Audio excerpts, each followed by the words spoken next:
So ayun mga minamahal kong kapatid, a blessed Friday po sa atin lahat. At ayan mga minamahal kong kapatid, muli na naman pong nagbabalik ang J Spade Family para mag-share po ng mga videos, panibagong vlogs na ating papanoorin po ngayong araw. So ayun mga minamahal kong kapatid, kunting pasilip lang po sa aming ginawang kitchen cabinet dito sa bahay. At ayan yung design na aming ginawa. Ayan mga minamahal kong kapatid, lalagyanan po ng mga pagkain, lalagyanan po ng mga plato, tinidor, depende na po kung anong ilalagay dyan para organize po yung mga kagamitan po sa bahay. At ayan mga minamahal kong kapatid, sinimplehan lang po namin ang paggawa para lalagyanan lang po talaga ng mga gamit namin dito sa bahay para hindi po makalat at kung saan-saan po nakalagay po yung mga gamit namin.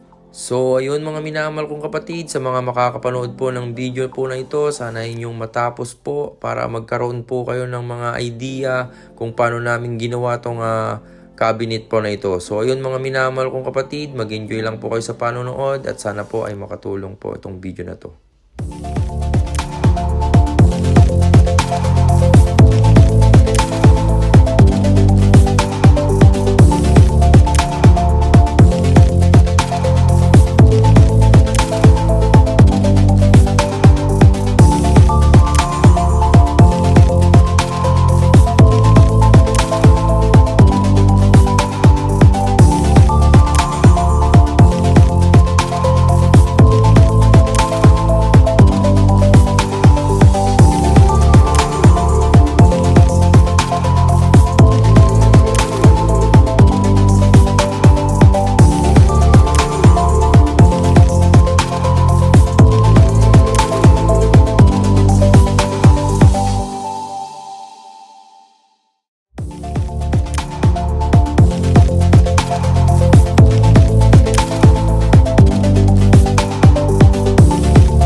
So, ayun mga minamahal kong kapatid, natapos na rin at ito po yung itsura po ng aming kitchen cabinet pag may mga gamit, mga minamahal kong kapatid.